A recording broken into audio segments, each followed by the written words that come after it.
다시 한번 우리 주님의 약속 다 같이 읽으십시다. 시작. 봄비 때에 여호와 곧 번개를 내는 여호와께 비를 구하라. 우리에게 소낙비를 내려서 밭의 채소를 각 사람에게 주리라. 어저께 보여드린 말씀을 제가 또 보여드리는 이유는 우리가 우리 주님의 영을 집에서도 받고 특별히 이 모임 가운데 주님께서 더 역사하시겠다고 약속하셨으니까 제가 자꾸 반복해서 보여드리는 거예요. 살린 것은 영이니 육은 무익하니라. 내가 너에게 이른 말이 영이요 생명이라 이렇게 말씀하셨어요. 그리고 특별히 우리 개인적으로도 성령을 받지만 이런 모임 가운데 하나님께서 이른 비와 늦은 비를 주시겠다고 약속하신 정해 놓으신 기회들이라고 약속하셨거든요. 그래서 우리가 정말 이 주님의 영을 매 순간순간 받고 정말 주님께서 원하시는 그러한 우리 모두가 되시기를 바랍니다. 오늘은 어제는 이제 하나님께서 새 천사의 기별을 주신 그러한 배경들, 왜 새 천사 기별이 마지막 때에 선포되어야 하는가, 왜 주님께서 1844년에 오실 수 없었던가 우리가 살펴보았죠. 오늘은 그러면 직접 그 첫째 천사부터 이제 살펴보십시다. 다 같이 읽으실까요? 시작. 또 보니 다른 천사가 공중에 날아가는데 땅에 거하는 자들 곧 여러 나라와 족속과 방언과 백성에게 전할 영원한 복을 가졌더라. 그가 큰 음성으로 가로되 하나님을 두려워하며 그에게 영광을 돌리라. 이는 그의 심판하실 시간이 이르렀음이니 하늘과 땅과 바다와 물들의 근원을 만드신 이를 경배하라 하더라. 예, 그래서 오늘은 새 천사의 기별 가운데 마지막 자별 기별 가운데 첫째 천사의 기별을 살펴보시겠습니다. 어저께 소개드린 말씀처럼 첫째와 둘째 기별은 언제 처음으로 선포됐다고요? 1843년하고 44년에 주셨고 현재는 우리들이 셋째 천사의 기별에 선포하여 있다고 하였는데 첫째와 둘째 천사의 기별이 처음에 선포되기는 43년하고 1844년에 선포되었지만 그 뜻의 모든 것을 다 깨닫고 그들이 선포한 건 아니었어요. 단지 예수님의 재림이 가깝다, 이걸 이제 그 지성소에 들어가시는 사건을 이 땅에 임하는 사건으로 그렇게 오해를 하였지만 주님께서 주님의 성령으로 그 운동을 인도하셨다고 하셨어요. 그리고 계시록 14장이 이 모든 말씀이 곧 깨닫게 되고 분명한 말로 반복될 것이라고 약속하셨죠. 그러면 새 천사들이 누구일까요? 우리 분명한 말로 우리가 깨달아야 되겠죠. 새 천사가 과연 누구실까요? 이 새 천사들은 하나님의 기별들의 빛을 받아들이고 그분의 대리자들로 온 세상에 경고를 전하러 나가는 백성들을 대표한다, 이렇게 말씀하셨어요. 천사들은 진리를 받은 사람들을 대표하며 세상에다 복음을 힘있게 증거하는 사람들을 대표한다. 그래서 여러분과 제가 하나님께서 의도하신 그 진리를 그대로 받아들이고 그 복음을 힘있게 증거하면 여러분과 저는 이 새 천사들이 되는 거예요. 그래서 천사는 사실은 기별을 가진 기별자를 말씀하시는 거고 또 특별히 직접적으로 하나님의 천사를 말씀하시기도 하고 어떤 때는 마귀도 되기도 하고 어떤 때는 예수님도 기별을 가지고 선포하실 때 계시록 10장에서 예수님 자신을 천사로다가 이렇게 표현을 하셨어요. 그러면은 공중에 날아간다는 뜻, 천사가 공중에 날아간다, 무슨 뜻일까요? 날아가는 거는 아주 빠른 속도를 말하는 거예요. 예를 들어 가지고 여러분들이 걸어가는 속도는 보통 걸어가는 속도는 1시간에 몇 킬로를 갈 수 있을까요? 4, 5km? 예, 그냥 보통 걸음, 씩씩한 사람이 걸어가면 한 4, 5km를 가요. 그럼 자동차로 1시간을 달리면 속도를 있는 대로 그럼 천천히 달리면 한 50km 간다고 합시다. 그럼 있는 대로 자동차로 가시면 얼마나 갈 수 있을까요? 120. 보통 120, 130. 근데 130을 넘어갔다 하면은 좀 총알같이 나르는 그런 느낌이잖아요. 근데 보통 그러면은 날아가는 비행기는 얼마일까요? 보통 보면 그냥 500에서 600km를 날아간다고 이렇게 그 표시판이 보면 나와 있는데, 근데 이 천사가 나르는 속도는 사실은 엄청난 속도이죠. 그러니까 천사가 날아간다고 그래요. 그거는 이 운동이 빠른 시일 내에 확산된다라는 것을 의미하는 거예요. 이것이 이 말씀의 이제 그 배경을 보시면은 대징투 355쪽에 걸 설명을 하고 계시는데요. 또 땅에 거하는 자들, 곧 여러 나라와 족속과 방언과 백성에게 이 전파한다. 이거는 또 무슨 의미일까요? 세계적으로 이 운동이 확산이 된다는 거예요.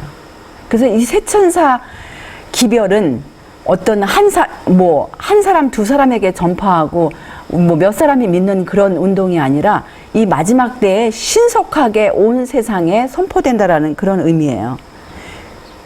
그래서 사실은 1844년 이후로 이 운동이 확산되기 시작하다가 정말 온 세계에 아주 빠른 속도로 전파하다가 사실은 또 어떻게 됐냐면 기별 자체가 나중에 변질이 되는 그런 사건이 났는데, 하나님께서 또 주님의 섭리 가운데 회복시키시는 그런 하나님의 섭리가 이제 최근에 일어나고 있죠. 그러면 이 계시록 14장 6절에 보시면 이 천사가 영원한 복음을 가졌다고 하셨어요. 그러면 영원한 복음을 가졌다고 한 그 의미가 무엇인지 말씀으로 살펴보십시다.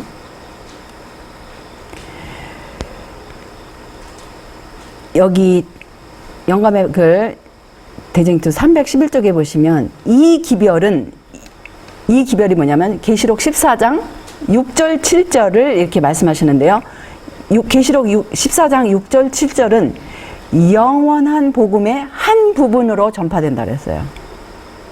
영원한 복음의 한 부분으로 계시록 14장 6절 7절이 전파되는데, 복음의 전파는 천사에게 위임된 것이 아니고 사람에게 위임된 것이다. 거룩한 천사들은 복음 전파의 사업을 지도할 책임을 맡아 인류의 구원을 위한 큰 운동을 담당하고 있다. 그러나 실제적으로 복음을 전파하는 일은 지상에 있는 그리스도의 종들을 통하여 이루어진다라고 말씀하시고, 또한 여기 다시 또 말씀하시기를 355쪽에 그 기별 자체는 이 운동이 일어날 시기에 대하여 빛을 비추어준다. 이 기별은 영원한 복음의 일부분이며 그것은 심판의 시작을 알려준다.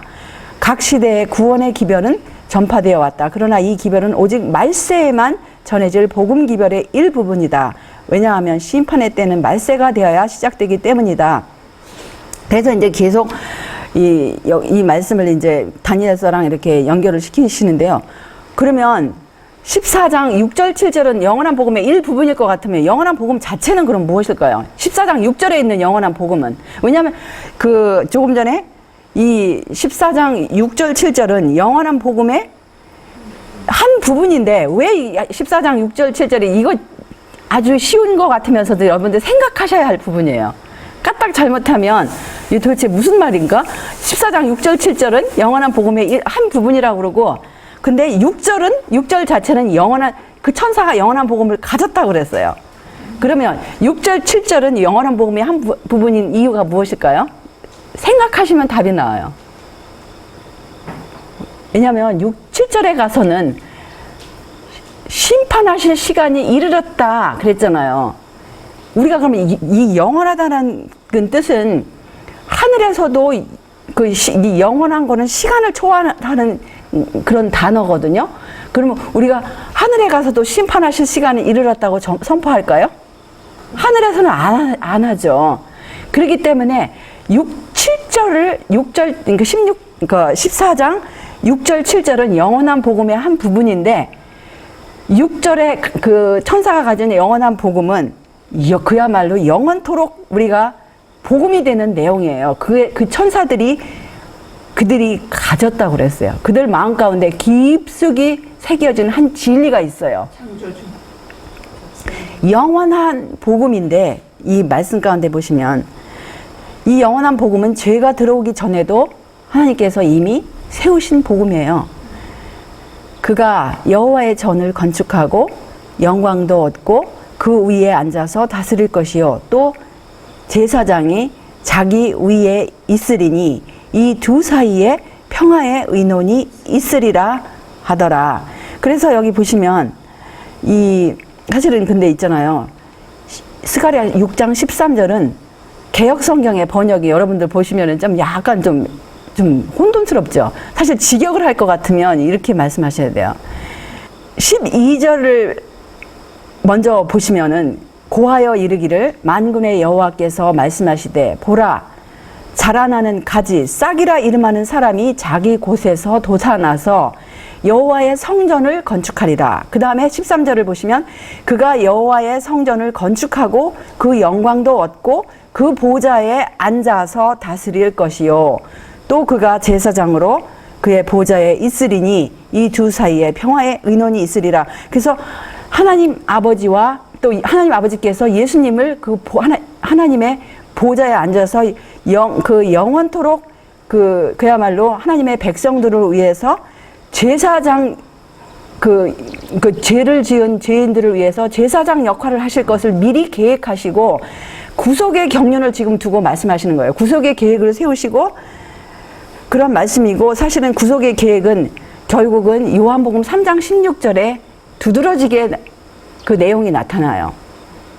죄가 들어오기 전에 이미 하나님 아버지와 예수님께서 세우신 계획이 요한복음 3장 16절이에요. 죄가 들어오기 전에 사람을 이미 창조하시기 전에 사람이 타락할 거를 아셨어요? 모르셨어요? 이미 알으셨어요. 그럼에도 불구하고 사람을 창조하셨어요. 근데 죄가 들어온 후에도 이 복음은 복음인데 그게 창세기 3장 15절에 보시면 내가 너로 여자와 원수가 되게 하고 너의 후손도 여자의 후손과 원수가 되게 하리니 여자의 후손은 내 머리를 상케 할 것이요 너는 그의 발꿈치를 상하게 할 것이니라. 보시면 공중에 나는 천사로 말미암아 전파된 기별은 하나님께서 에덴 동산에서 뱀에게 내가 너로 여자와 원수가 되게 하고 너의 후손도 여자의 후손과 원수가 되게 하리니 여자의 후손은 내 머리를 상케 할 것이요 너는 그의 발꿈치를 상하게 할 것이라고 말씀하셨을 때에 선포하신 바 어떤 복음이다? 동일한 복음이라 하셨어요. 그래서 공중에 나는 천사로 말미암아 전파된 그 기별 그 영원한 복음 그것은 창세기 3장 15절에 있던 복음이고 또 스가랴 6장 13절에 평화의 의논이 두 사이에 있었던 그 영원한 복음입니다. 동일한 복음이라고 분명히 말씀하셨죠. 그 복음이 바로 무엇이냐면은 요한복음 3장 16절의 복음이에요. 이미 세우신 복음이었어요. 이렇게 또 말씀하세요. 그리스도께서는 당신의 거룩한 율법에 나타나신 것과 같은 하나님의 품성을 세상 사람들에게 증거하시기 위하여 오셨다. 당신의 율법은 당신의 품성의 사본이다. 그리스도는 율법이셨고 동시에 복음이셨다. 영원한 복음을 전하는 천사는 하나님의 율법을 선포하고 있는데 이는 구원의 복음이 인간들로 율법에 순종케 하여 저들의 품성이 거룩한 모습을 닮을 수 있기 때문이다. 그래서 이 영원한 복음을 정말 깨달은 사람은 하나님의 품성으로 변하는데 그 품성이 어떻게 드러난다? 하나님의 율법을 순종하는 생애로 나타난다라는 거예요. 우리가 품성하면 막연하게 생각하는 그동안에 제가 대화를 들어보면 그동안 저의 신앙생활 가운데 품성이라는 단어를 참 많이 들었어요. 품성이 좋다 나쁘다 이런 소리들을 이제 개개인들이 하는 소리를 많이 들었는데 근데 말씀에 의거하여 우리가 정말 품성이 무엇인가를 깨달았는가? 하나님의 품성은 어디에 나타난다? 하나님의 율법 가운데 나타난다 그랬어요. 하나님의 십계명 가운데 하나님의 품성이 나타난다 그랬어요. 그러면 우리가 하나님의 품성을 닮았다. 그러면 그것은 무엇을 의미합니까? 하나님의 품성이 내 안에 있는가? 하나님의 율법이 내 안에 있는가? 하나님의 율법을 우리가 순종하고 있는가에 따라서 하나님께서 우리의 품성을 측정하신다는 거예요. 그래서 이 영원한 복음은 우리의 부조와 선지자들이 다 이해한 내용이에요. 영원한 복음. 이 갈라디아 3장 8절에 보시면 또 하나님이 이방을 믿음으로 말미암아 의로 정하실 것을 성경이 미리 알고 먼저 아브라함에게 복음을 전하되 모든 이방이 너를 인하여 복을 받으리라 하였으니, 그래서 아브라함에게 복음을 선포하셨는데 그 기록이 어디에 있죠? 예, 창세기 몇 장? 22장에 보시면 하나님께서 아브라함에게 무엇이라고 하셨어요? 아들을 바치라고 하셨어요. 근데 아들을 정말 바치라고 하셨을 때 그 아브라함이 겪은 고통에 대해서 부조와 선지서 13장에 아주 자세하게 설명을 하십니다. 그 고통에 참여하면서 아브라함이 깨달은 내용이 무엇입니까? 바로 복음이었어요. 바로 아브라함이 깨달은 내용이 바로 이 내용이었어요. 하나님이 세상을 이처럼 사랑하사 독생자를 주셨으니 이는 저를 믿는 자마다 멸망치 않고 영생을 얻게 하려 하심이니라 해서 그 창세기 22장에 보시면 무슨 내용이 나옵니까? 여호와 이레. 바로 여호와 이레가 바로 요한복음 3장 16절이에요.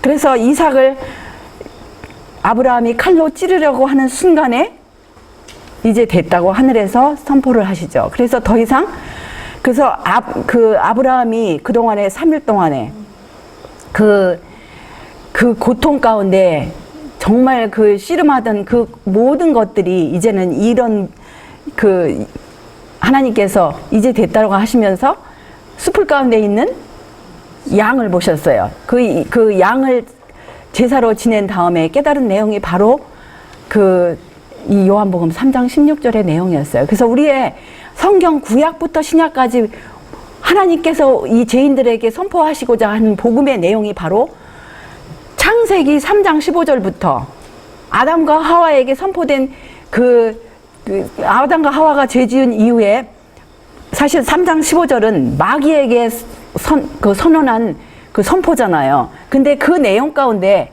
바로 요한복음 3장 16절의 내용이 포함된 것이었어요. 그리고 스가랴 6장 12절 13절은 그 내용이 이미 하나님 아버지와 예수님께서 이미 죄가 들어오기 전에 세워놓으신 평화의 의논, 두 분 사이에 세우신 의논이 바로 스가랴 6장 12절 13절의 내용이었고, 바로 아브라함이 깨달은 내용이었고, 그 다음에 마지막 때에 그야말로 예수님께서 십자가에 돌아가신 이후에 신약에 강조하는 내용이 바로 모든 내용이 바로 요한복음 3장 16절이에요. 구약과 신약의 부조와 선지자들 사도들이 깨달은 내용이 아주 그 영감의 글로서 자기들이 선포한 내용의 모든 핵심을 보면 요한복음 3장 16절이에요. 근데 이 요한복음 3장 16절은 거의 모든 기독교인들이 다 애기들까지도 외우면서 이 요한복음 3장 16절의 내용을 제대로 깨달은 사람이 과연 몇 명이나 될까요? 이 요한복음 3장 16절, 하나님이라는 분이 누구이시고 이 세상이 어떤 세상이고 이 세상에 살고 있는 사람들의 상태, 본성이 어떤 본성이고, 그 다음에 독생자가 과연 누구이셨고, 하늘에서는 독생자가 어떤 분이셨고, 이 땅에 오셨던 그 독생자의 본성은 어떤 본성을 가지셨고, 또 하늘에 가서는 그 독생자가 어떤 역할을 하시고 또 어떤 권세를 가지셨고, 그거를 내용을 정말 깨달은 사람이 과연 몇 명이나 될까요? 요한복음 3장 16절의 내용을 조목조목 그 하나하나 내용을 다 알 것 같으면 구약부터 신약을 정말 연구를 하셔야 돼요. 연구를 하실 때 이 요한복음 3장 16절의 내용이 하나로 지배하게 되면서 엄청난 깊은 의미가 있어요. 이 요한복음 3장 16절의 내용을 연구하려면 우리가 예수님의 재림의 날까지 구약부터 신약의 내용이 정말 깊이 연구를 해야 돼요. 그런데 예수님께서 말씀하시기를 이 천국 복음이 모든 민족에게 증거되기 위하여 온 세상에 전파되리니 그제야 끝이 오리라. 그래서 이 천국 복음, 마태복음 24장 14절에 말씀하신 이 천국 복음은 요한복음 3장 16절뿐만 아니라 계시록 14장 6절에 있는 그 영원한 복음이 그야말로 천사들이 가진 영원한 복음이 온 세상에 선포할 그 시기를 예수님께서 포함하신 것이었어요.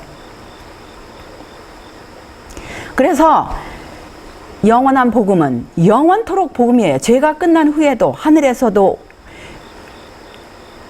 선포될 내용인데 계시록 5장 12절 13절을 보시면 큰 음성으로 가로되 죽임을 당하신 어린 양이 능력과 부와 지혜와 힘과 존귀와 영광과 찬송을 받으시기에 합당하도다. 또 내가 들으니 하늘 위에와 땅 위에와 땅 아래와 바다 위에와 또 그 가운데 모든 만물이 가로되 보좌에 앉으신 이와 어린 양에게 찬송과 존귀와 영광과 능력을 세세토록 돌릴지어다 하니, 그래서 모든 죄가 끝난 후에도 지금 모든 만물, 하늘 위, 땅 아래 모든 만물, 지성이 있는 모든 존재들이 몇 분께 지금 영광을 돌립니까? 지금 보좌에 앉으신 하나님 아버지와 어린 양 두 분께 이렇게 모든 영광을 돌리는 것이에요. 그러면 14장 7절로 보시면 큰 음성이 무슨 의미인지, 하나님이 어떤 분이신지, 또 영광을 돌리는 의미가 무슨 의미인지, 심판하실 시간이 무엇인지, 어딘지, 그 다음에 하늘과 땅과 물들의 근원을 만드신 이를 경배하라는 의미가 무엇인지 말씀으로 짚어보십시다. 큰 음성은 무슨 의미이죠? 성령의 능력이 함께한다는 뜻이에요. 그 다음에 하나님을 두려워한다는 의미는 무슨 의미입니까? 하나님을 두려워하기 전에 먼저 하나님에 대해서 우리가 말씀에서 이제 확인이 돼야 되죠. 하나님에 관한 성경절이 사실은 제가 이제 다 모아놨는데 그 하나님에 관한 품성이라든가 특성, 신분에 관한 성경절을 여기서 다 넣을 것 같으면 이제 또 너무 길어져요. 그래서 제가 여기서 특별히 하나님에 관한 그냥 하나님 해가지고 직접적으로 이렇게 표현한 성경절만 몇 개만 소개시켜 드리겠어요. 로마서 15장 6절에 보시면 한 마음과 한 입으로 하나님, 그리고 곧 누구시라고요? 우리 주 예수 그리스도의 아버지께 영광을 돌리게 하려 하노라. 찬송하리로다. 하나님 곧 우리 주 예수 그리스도의 아버지께서 그리스도 안에서 하늘에 속한 모든 신령한 복으로 우리에게 복 주시되,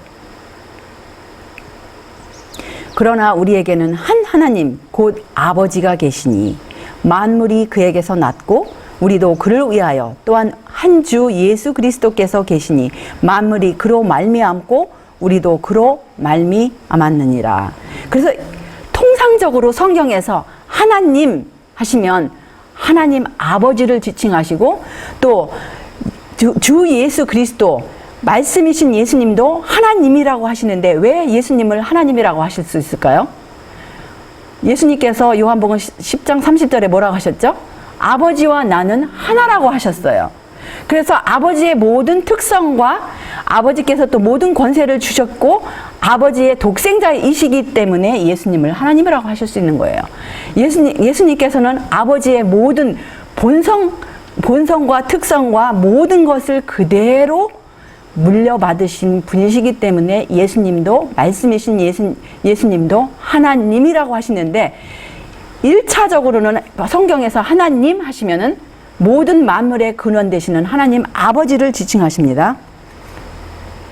그래서 여기 보시면은 우리가 영생을 얻기 위해서는, 영생은 곧 유일하신 참 하나님과 그의 보내신 자 예수 그리스도를 아는 것이니다. 그래서 제가 이제 이 준비한 자료 가운데 한 제목으로 영생에 관한 그 하나님 아버지와 예수님에 관한 모든 성경절들을 모은 그런 이제 자료를 나중에 여러분 요번에 만약에 시간이 안 되면 나중에 이제 소개를 시켜 드릴게요. 근데 그에게 영광을 돌리라 무슨 의미일까요? 우리는 율법에 관하여 말할 때 아버지와 아들께 영예를 돌린다. 아버지는 우리에게 율법을 주셨고 아들은 그것을 크게 하고 영화롭게 하시기 위하여 돌아가셨다. 그래서 하나님께 영광을 돌리는 것을 구체적으로 지금 꼬집어서 이렇게 말씀을 하고 계세요. 그래서 하나님의 율법은 하나님의 품성의 사본이라고 하셨고 그 모든 사람의 품성의 표준이 된다고 이렇게 말씀하셨죠. 그리고 또 이렇게 말씀하시기를 하나님께 영광을 돌린다는 것은 우리들 속에 있는 하나님의 품성을 드러내는 것이다. 이런 방법으로 그분을 세상에 알리는 것이다. 이런 방법으로 우리가 아버지와 아들을 세상에 알릴 때 우리는 하나님께 영광을 돌리는 것이다. 그래서 우리들 속에 있는 하나님의 품성이 무엇이라고 하시는 거죠? 하나님의 율법을 우리의 행위로 우리의 일상생활 가운데 순종으로 드러내는 것이에요. 그것이 바로 우리가 하나님께 영광을 돌린다고 하면서 하나님의 계명을 날마다 깨트린다고 합시다. 하나님께 영광을 돌리는 거예요? 그건 말도 안 되는 거죠. 그래서 하나님께 영광을 돌린다는 것은 하나님의 율법을 순종하는 거예요. 여기 또 이렇게 또 강조를 하시는 거예요. 인류는 첫째 천사를 통하여 하나님을 두려워하며 그에게 영광을 돌리고 주님을 천지의 창조주로 경배하라는 명령을 받았다. 사람이 이 일을 하려면 하나님의 계명을 지켜야 한다. 현인은 하나님을 경외하고 그 명령을 지킬지어다. 이것이 사람의 본분이라고 말한다. 그래서 우리가 창조주를 경배하고 하나님을 두려워하고 그에게 영광을 돌리라는 것은 즉 하나님의 계명을 지키라는 말씀이에요. 이 계명이 우리 마음판에 새겨질 때 겉으로 드러나는 것이겠죠. 그래서 예수님께서 말씀하시기를 하나님을 사랑하는 것은 이것이니 우리가 그의 계명들을 지키는 것이라. 하나님을 사랑하는 것은 이것이니 우리가 그의 계명들을 지키는 것이라고 이렇게 말씀하시는 거예요. 우리가 기도를 자주 하죠. 근데 여기 말씀하시기를 귀를 돌이키고 율법을 듣지 아니하면 그의 기도도 가증하니라. 이렇게 또 말씀하셨어요. 하나님의 계명을 지키지 아니하면 어떤 예배로도 하나님을 기쁘시게 할 수 없다. 그러면 심판하실 시간이 무엇일까요? 심판하실 시간. 여기서 심판하실 시간을 선포하는데 심판에 관한 성경절입니다. 다니엘서 7장 10절하고 13절에 보시면 불이 강처럼 흘러 그 앞에서 나오며 그에게 순종하는 자는 천천히요 그 앞에 시위한 자는 만만이며 심판을 베푸는데 책들이 펴놓였더라. 내가 또 밤 이상 중에 보았는데 인자 같은 이가 하늘 구름을 타고 와서 옛적부터 항상 계신 자에게 나와 그 앞에 인도되매.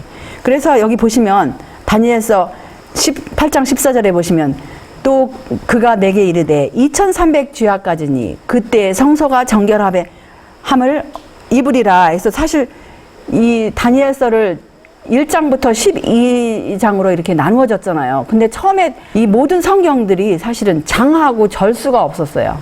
장하고 절을 나눈 것은 나중에 이제 사람들이 찾기도 힘들고 이 기억하기도 힘들으니까 이게 사람들이 이게 나누어 놓은 거지 맨 처음에 창세기부터 계시록까지 몇 장 몇 장이 없어요. 그냥 이어지는 것이었어요.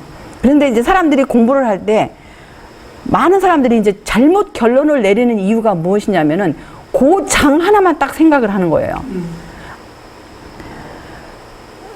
여기 대징투 351쪽에 보시면 그리스도께서 초림하셨을 때 천국 복음을 전파한 제자들의 경험은 그분의 재림의 기별을 전하는 사람들의 경험과 매우 흡사하다. 마치 제자들이 나가서 때가 찼고 하나님 나라가 가까웠다고 전파했던 것처럼 밀러와 그의 동역자들은 성경에 기록된 가장 길고 최종적 예언적 기간이 바야흐로 끝나려고 한다는 것과 심판의 날이 가까웠다는 것과 영원한 나라가 세워지려 한다는 것을 전파하였다. 제자들이 증거한 때는 그 근거를 다니엘서 9장 70주일에 두었다. 그런데 밀러와 그의 동역자들이 전한 기별은 70주일이 그 일부분에 해당하는 다니엘서 8장 14절에 2300일의 끝에 관한 기별이었다. 그러므로 두 기별은 한 개의 큰 예언적 기간에 포함된 제각기 다른 부분들의 성취의 근거를 둔 기별이었다. 그래서 여기 보시면 윌리엄 밀러와 그의 등록자들이 이제 심판하실 시간이 가까웠다고 이렇게 선포를 했는데 그 심판하실 시간을 재림에 임하는 시간으로 이렇게 생각을 하고 또 이제 8장 14절에 성서가 정결케 함을 받는다 해가지고 이 지구가 성서라고 이렇게 잘못 그들이 깨달았지만 하나님께서 이 운동을 주관하시고 그들의 그 눈이 열리지 않은 상태를 그대로 덮어두셨어요. 왜냐하면 눈이 열리면 사실은 그렇게 크게 그 사람들이 그렇게 크게 선포하지 않을 것을 아셨기 때문에. 근데 재림이 가까운 것을 깨닫고 사람들이 경각심을 일으키고 예수님의 재림을 기다리는 사람들이 비록 그 모든 것을 깨닫지 못하였지만 주님의 성령의 감동을 받아서 그것을 미 합중국 전역과 또 아프리카와 유럽 지역에 아주 신속하게 선포가 됐잖아요. 그런데 이 사람들 역시 초대의 제자들처럼 윌리엄 밀러와 그의 동역자들은 그들 자신이 전하는 그 기별의 의미를 충분히 이해하지 못하였다. 오랜 세월이 지나는 동안 교회 안에 형성된 오류들 때문에 그들은 예언 가운데 있는 중요한 점을 정확하게 해석할 수 없게 되었다. 그러므로 그들은 하나님께서 세상에 전하라고 그들에게 맡기신 기별을 전하기는 하였지만 그 의미를 오해함으로 스스로 실망을 당하게 되었다. 어제도 제가 이제 다른 책에 있는 말씀을 소개해 드렸는데요. 이 오랜 세월 동안에 교회 안에 형성된 그 오류들이 주로 어떤 세력에 의해서 형성됐다고 하였죠? 중세기 동안에 1000년 이상 이 세상을 지배하였던 그 세력의 오류들 때문에. 그래서 2300주야의 시작이 언제부터인지 한번 보십시다. 한번 읽어보세요. 보이세요, 글씨? 2300주야는 기원전 457년 가을에 효력이 나타난 바사왕 아닥사스다의 예루살렘 중건 명령으로 시작되었다. 그것을 기점으로 계산하면 다니엘서 9장 25절로 27절까지 예언된 모든 사건들의 설명은 완전히 들어맞는다. 2300년의 첫 부분인 483년 곧 69주일은 기름 부음을 받은 자 메시아의 시대까지 미칠 것이었다. 그런데 기원 후 27년에 그리스도께서 침례와 성령의 기름 부음을 받음으로 그 예언은 분명히 성취되었다. 또한 70주일의 중간에 메시아는 끊어질 것이었다. 과연 그리스도께서 침례 받으신 후 3년 반 만에 십자가에 달리셨다. 그때는 서기 31년 봄이었다. 그래서 2300주야의 시작은 여기 예루살렘 중건이 명령의 시작으로 기원전 457년에 시작이 되었다고 했어요. 그러면 2300주야의 끝은 언제인지 한번 다시 읽어보세요. 70주 곧 490년은 특별히 유대인에게 속한 것이었다. 그 기간의 끝에 유대민족이 제자들을 핍박함으로 마침내 그리스도를 거절하게 되었고 그때로부터 사도들은 이방인에게로 가게 되었는데 그때가 서기 34년이었다. 이로써 2300년의 첫째 부분인 490년이 지나갔으므로 1810년이 남게 된다. 서기 34년에서 1810년을 연장하면 1844년이 된다. 천사는 그때에 성소가 정결하게 함을 입으리라고 하였다. 그 예언 중에 밝히 기록된 모든 사건은 지정된 때에 의심할 여지가 없이 다 성취되었다. 그래서 2300주야의 끝은 1844년 가을임을 이렇게 말씀해서 확인할 수 있는데요. 그러면 2300주야의 이 시작부터 끝까지는 이 도표로 표시할 것 같으면 이렇게 457년부터 1844년에서 2300주야 이 긴 기간이 지금 나타나고 있는 거예요. 그래서 이 성경에서 보시면 예언 해석하실 때 그 하루를 1년으로 계산하는 것이 민수기 14장 34절하고 그 다음에 에스겔 4장 6절에 보시면 나와 있죠. 하루를 1년으로. 그래가지고 2300주야에 관한 그 예언은 가장 길고 최종적인 예언의 기간이라 그랬어요. 마지막 예언의 기간이라 그랬어요. 이 이후에는 더 이상 어떤 예언적인 기간이 없어요. 어떤 시기에 관한 그런 예언이 없다고 하셨어요. 그 다음에 보시면 이 도표를 보시면 이 1260일, 1290일, 1335일에 관한 예언은 2300주야 안에 있는 그 시간입니다. 그 많은 사람들이 1335일에 대해서 그 이르는 자가 복이 있다 하니까 이 복이 있으니까 재림의 날에 복이 있다. 그거로만 해석을 하는 거예요. 재림의 날, 물론 엄청난 복이죠. 근데 여기서 복을 말하는 건 성경 전체에서 심령이 가난한 자는 복이 있다고 하셨잖아요. 왜 복이 있어요? 심령이 가난한 자는 하나님의 영이 임할 여지가 많기 때문에. 하나님의 영을 받는 것보다 더 큰 복이 이 세상에 없어요. 성경, 그 산상보훈의 모든 가르침이 성령 충만한 그런 복을 말씀하시는 거예요. 그래서 사실 여기 1844년에 그 운동에 참여했던 사람이 성령의 충만함을 이들이 경험했다고 제가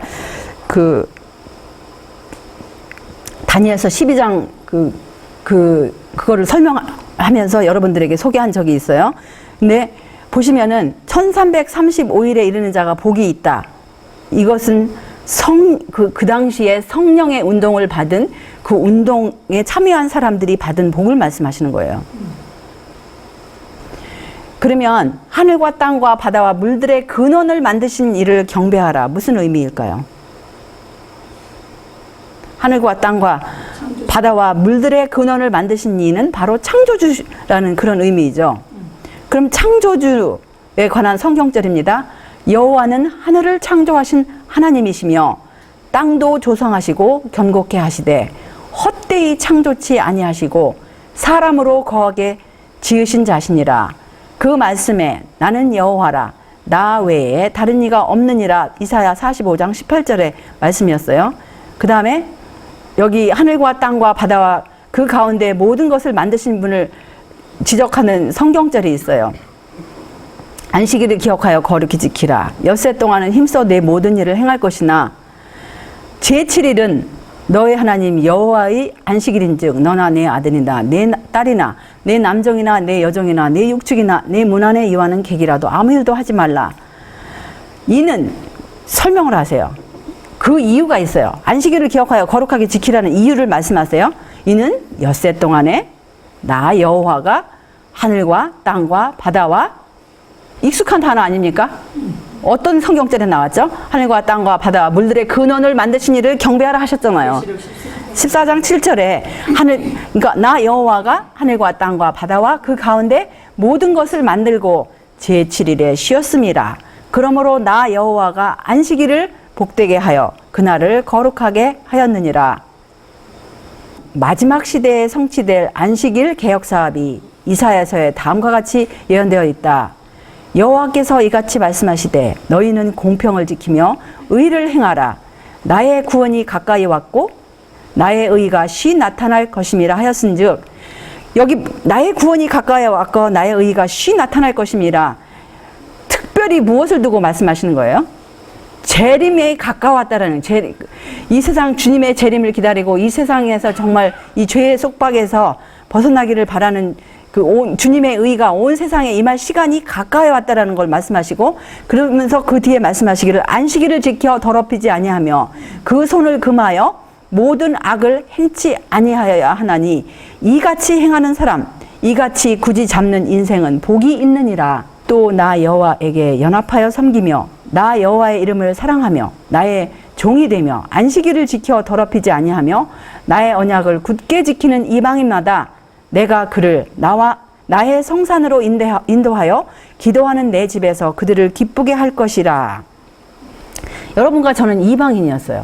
그러죠? 우리가 다 이방인들이었는데 하나님의 섭리 가운데 정말 예수님은 각 사람에게 비치시는 빛이시잖아요.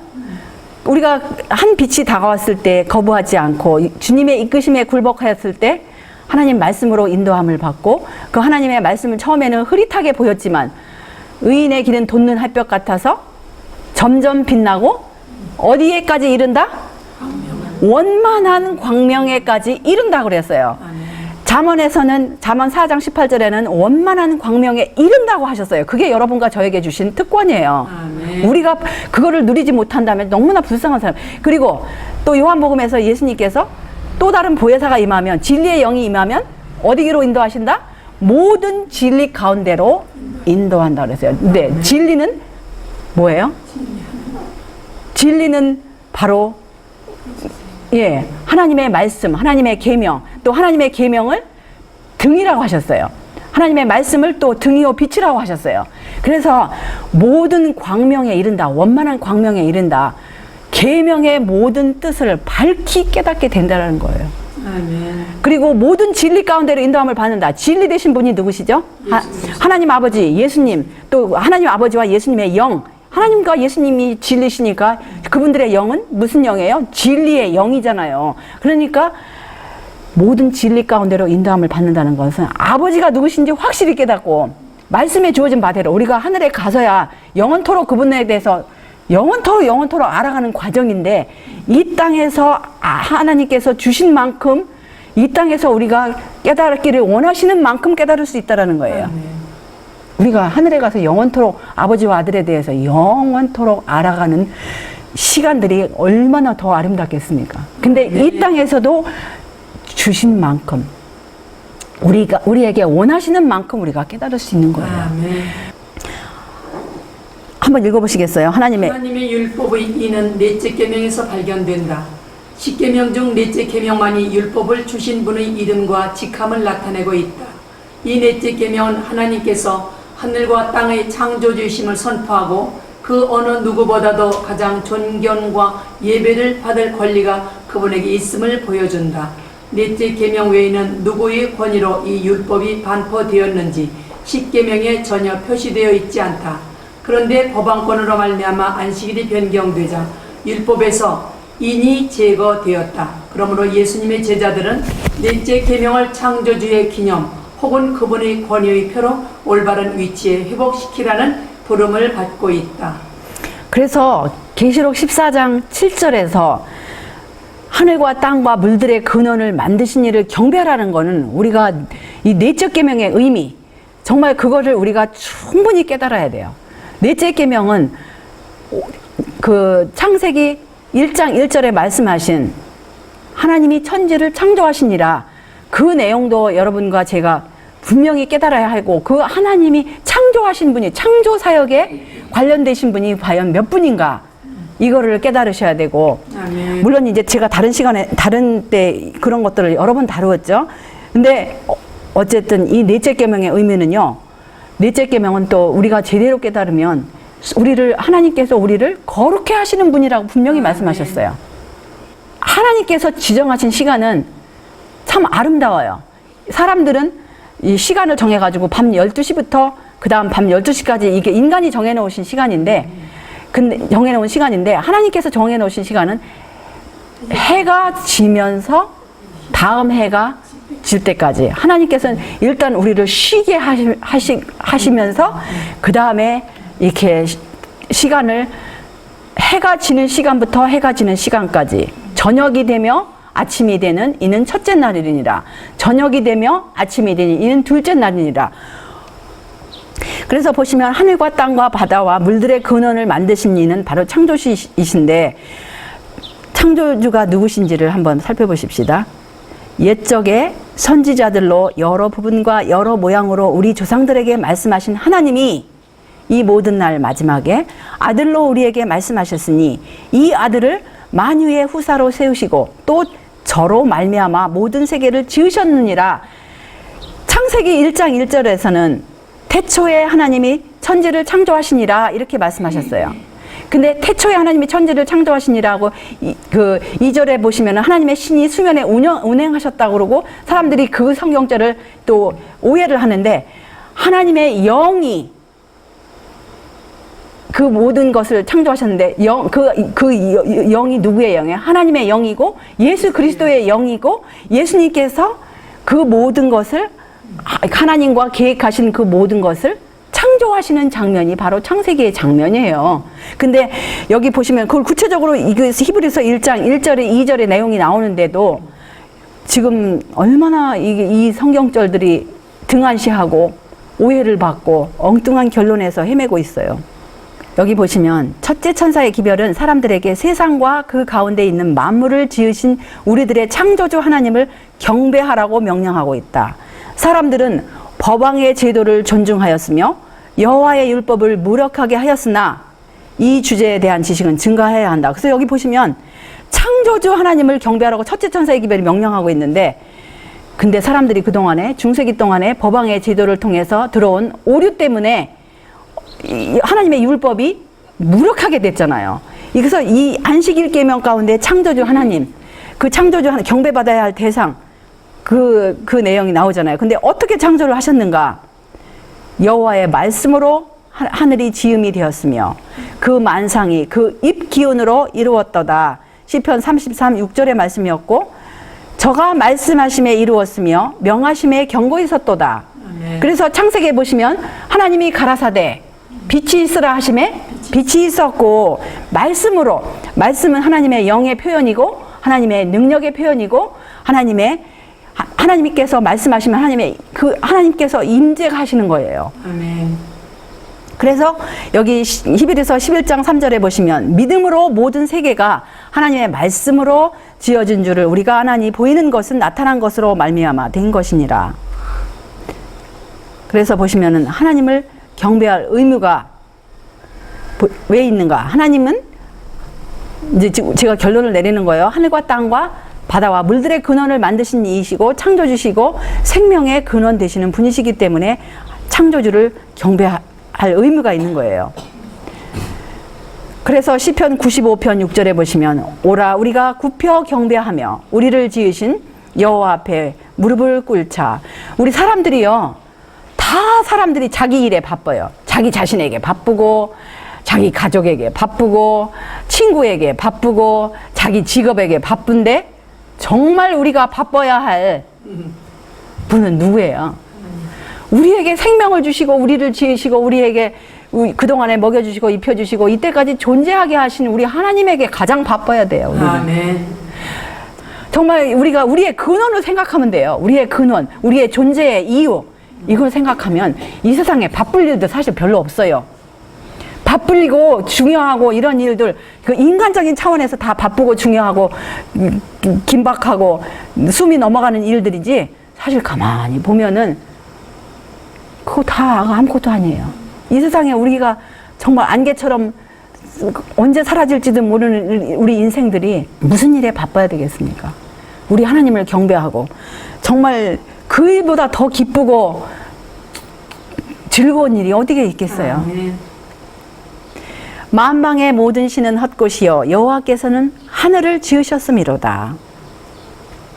그래서 죄가 끝나는 온 우주와 만물은 우리 두 분께 경배한다고 제가 소개시켜 드렸잖아요. 다 같이 읽어보십시다. 시작. 내가 또 들으니 하늘 위에와 땅 위에와 땅 아래와 바다 위에와 그 가운데 모든 만물이 가로되 보좌에 앉으신 이와 어린 양에게 찬송과 존귀와 영광과 능력을 세세토록 돌릴지어다 하니. 그래서 큰 소리로 외쳐 가로되 구원하심이 보좌에 앉으신 우리 하나님과 어린 양에게 있도다. 그래서 우리의 구원이 두 분께만 있어요. 그래서 하나님과 어린 양은 또 저가 수정같이 맑은 생명수의 강을 내게 보이니 하나님과 및 어린 양의 보좌로부터 나서 다시 저주가 없으며 하나님과 그 어린 양의 보좌가 그 가운데 있으리니 그의 종들이 그를 섬기며. 그래서 정말 오늘 이 안식일에 여러분과 제가 믿음의 눈으로 우리 온 몸과 정성과 우리의 모든 애정을 우리 하나님 아버지와 예수님께 집중시키고 그분께서는 여러분과 저에게 복을 주시기를 원해요. 근데 그 복 가운데 가장 큰 복이 무슨 복이에요? 그분과 하나 되는 복이에요. 근데 하나가 되려면 어떻게 돼요? 우리 마음 가운데 있는 모든 그분보다 더 중요한 이 세상 것들이 무엇이 있겠어요? 우리 친구가 더 중요합니까? 우리 가족이 더 중요합니까? 중요하죠. 친구 중요하고 우리 가족이 중요하죠. 우리 남편 아내 중요하죠. 그런데 우리 하나님께서 우리에게 생명을 주시고 우리에게 그동안 먹여주시고 입혀주신 우리 하나님보다 더 중요하신 분이 어디 있겠습니까? 그래서 정말 오늘 하나님과 예수님께서 여러분과 저에게 주시고자 하시는 그분의 영을 매 순간순간마다 받으시는 그러한 시간들이 되시기를 바라면서 이 아침 시간을 접겠습니다. 예, 기도하십시다. 하늘에 계신 우리들의 아버지, 지난 밤도 우리들 잘 쉬게 하시고 이 아침 다시 일으켜 주시고 우리 구세주 예수님의 이름으로 아버지 앞에 무릎을 꿇고 또 이 아버지께서 우리에게 주신 이 모든 말씀을 살필 수 있는 이 조용한 시간을 주셔서 진심으로 감사합니다. 하나님께서 이 마지막 때에 정말 이 세상 죄악을 마무리 지으시기 전에 온 세상 사람들이 깨달아야 할 내용을 첫째 천사의 기별 가운데서 우리들이 확인을 하였습니다. 주여, 진리를 받은 사람들이 그 진리를 순종하고 선포할 때 천사라고 하셨사오니 이곳에 고개를 숙인 우리 모두가 정말 그 천사가 될 수 있도록 인도하여 주시옵소서. 아버지께서 약속하신 진리의 영을 우리 모두에게 허락하여 주시옵시고, 또 이 집회 동안 뿐만 아니라 이 집회를 떠나서 집에서 살아가는 동안에 우리 하나님 아버지께서 우리 마음판에 진리의 그 계명을 새겨 주시옵시고, 그 계명을 순종함으로 우리 하나님 아버지와 예수님을 영화롭게 하고 영광을 돌리는 우리 모두가 될 수 있도록 인도하여 주시옵시고, 또 이곳을 향하여 오는 모든 발걸음들을 보호하여 주시옵시고, 또 이곳에 참석하지 않은 주님의 자녀들도 주님께서 긍휼히 여기시사 주의 영으로 인도하시사 주님 가까이 이끌어 주시옵기를, 또 이 나라의 모든 일들이, 또 어수선한 이런 모든 것들도 주님께서 자비를 베푸시사 사방 바람을 붙들어 주시옵기를 예수님의 귀하신 성호 의지하여 간절히 기도드리옵나이다. 아멘.